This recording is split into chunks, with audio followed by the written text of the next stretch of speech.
Welcome to the Real News Network. I'm Paul Jay in Washington. When one looks at the current meetings of European leaders, the political situation in Washington, or the recent G20 meetings, I think what one sees is policy paralysis. There seems to be no policy that can be agreed upon that will forestall a global recession. Everyone seems to be on the austerity train. Perhaps that is a kind of policy, but certainly not one that meets the objectives they claim they have, which is more employment. If you would look at the G20 meetings in particular, here's what Ilene Grabel wrote just a few weeks between those meetings. She teaches economy at the University of Denver. Here's what she said. The G20 seems to be outpacing the WTO in the march towards irrelevance. A little further on, key players in the G20 soon got hold of themselves and repudiated their brief flirtation with Keynes by calling for fiscal consolidation around the world. At the same time, serious efforts to deal with global financial reform stalled. Lost was the opportunity to deal effectively with the shadow banking system, derivatives, and commodity market speculation. Now joining us to talk about all of this is Ilene Grabel. She joins us from Denver. As I said, she teaches at the Joseph Corbel School of International Studies at the University of Denver. Thanks for joining us, Ilene. Happy to be here. So if you look at this whole policy paralysis, what I'm calling it, focusing on the G20 is actually pretty good because you have all the leaders of these 20 major economies, and in these last meetings they didn't seem to get very far, even though they all knew they were on the precipice of this European meltdown. Talk a bit about what happened there. Sure. When the G20 met in early November in Cannes, they had, of course, many very important things on their agenda. And what we've been seeing is that at the last few G20 meetings, including in the most recent one in November, there's been a game of kind of hot potato that's been played between the G20, the IMF, the European Central Bank, and the leaders of Germany and France. And every time they meet in the context of the global crisis, they have failed to reach any clear decisions that would take the Eurozone out of crisis and to deal with many of the important issues that have been on their agenda since the crisis really began in 2008. And at this last meeting in November, the G20 ministers essentially handed the ball back to the European Union and the European Central Bank and the German and the French governments. They've handed it back to the IMF. The IMF's handed it back to the G20. And at this point, we have a situation where nothing at all is happening, and we're seeing financial markets react to that uncertainty because it's not clear who is going to take responsibility for getting Europe out of its financial malaise. It's clear that the IMF is not going to do it. European governments are not doing it. And as we saw late last night, leaders of the European Union are also not prepared to take any steps to get the zone out of the crisis. They seem to be caught behind a bondholder rock and a real economy hard place.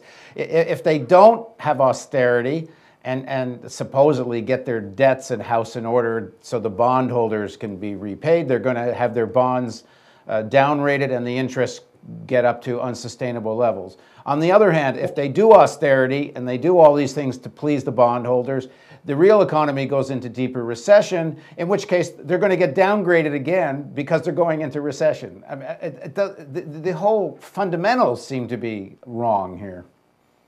Yeah, the fundamentals are certainly all wrong. I think that you characterized that correctly. And I think the even bigger problem is this kind of institutional lacuna. There isn't actually a space in the global economy for action to be taken. And so I think that's why we have this effort to shift the problem back and forth between the European Union and the IMF and national governments. And no one of those entities actually has the political will or the courage or the imagination to actually deal with this problem, or the courage for that matter. And so every day we find that we're watching for some decision to come out of some body, whether it's the European Union or the IMF, or to come out of the German and French dialogues. And yet every day we're greeted with a kind of news that they're going to consider it, they have a new plan, we don't know what the plan is, no one knows what the plan is. And of course, last night, we had the announcement that some important European governments, like the English government, are not prepared to participate in these dialogues in any sort of meaningful way. Well, it's part of the problem that the finance sector, which is the dominant sector of the economy and the politics, I imagine it that they've got this guy, they're in a fist fight, and they smack on one side of the guy's face, and then they say, okay, you better give us austerity or we're going to raise your interest rates on your bonds. And so, okay, they start to get that, and they go smack the other way, and they say, oh, look at this, you're going to be in recession, we're going to raise the interest rates on your bonds. I mean, the finance sector doesn't seem to want a solution. They just want to take advantage of the situation. Is that what's causing this policy paralysis? I think that that's a big part of this, that the financial sector is using the opportunity of the crisis to push forward on the kind of reforms that financial actors have long sought, which is to say policies which give the financial sector far more power than it ordinarily has, pushes government into austerity, pushes governments into dismantling the welfare state, pushes them into privatizing state-owned enterprises, and generally shrinking the public sector and public employment. So it certainly is an opportune time for financial actors to push forward on the kind of agenda that they have long sought in Europe. So where do we go next with this? The G20 seems to be out of any real decision-making or policy-making influence here. Europe seems, they've come up with this sort of agreement, but it seems to be essentially just for more austerity. And even that, who knows, they can really get it together. Where does all this lead to? I think that we're entering a period where the crisis is actually going to intensify, that we may have hoped that all of the bad news was actually out, but I think we haven't seen the worst of this at all. The plan that was announced last night and that's being discussed this morning doesn't at all address the seriousness of the crisis in Europe. And indeed, this morning, the credit rating agencies downgraded 3 major French banks. There's talks of downgrading further banks in Europe. There have also been studies which have shown that European banks have a huge deficit of capital and that they're seriously undercapitalized. That should make things far worse. And the European Union this morning is in much worse shape than it was in even last night because of the failure to reach an agreement. And so it's hard to imagine that European leaders can engage in some new round of productive dialogue. After all, they failed to reach a decision at the most important moment last night. And so I think that they're very much out of the picture right now. So some people are suggesting the Fed should come to, the American Fed should come to the rescue and buy up a bunch of these weaker bonds and stabilize the situation. What do you make of that? I think that that is completely implausible. I think that I understand that that proposal has been discussed. It's impossible for you to imagine the U.S. Federal Reserve actually taking on that role. U.S. Treasury Secretary Timothy Geithner has been making clear over the last couple of months that Europe's problem is Europe's problem. And given the political heat that he's faced over the bailout in the U.S., I think it's just politically not possible for the U.S. Treasury and for the Obama administration to play any role in Europe other than to say, we feel your pain at this point. But it's really impossible to imagine the Federal Reserve taking responsibility for buttressing the capital reserves of European banks or in any way facilitating any further activities by the European Central Bank. But will they have a choice? Will they have if this European situation triggers another global meltdown, which is what a lot of people are predicting, that means a profound American meltdown right before a presidential election. Can President Obama afford this? And does he not have to do something? Doesn't it become his problem whether he thinks it's European or not? Well, I think it is very much his problem because we cannot separate the fates of European economies from the fates of the American economies. That's certainly true. But I think politically, isolationist sentiment in the U.S. right now is such that it really prevents the president and the U.S. Treasury Department from taking any kind of decisive action that commits U.S. economic resources to Europe. I just don't think it's politically possible to do so, even though the failure to do so certainly has very serious negative ramifications for the U.S. economy. So a new round. we stumble into a deeper global recession. That seems to be what the cards are saying. I think that's clear.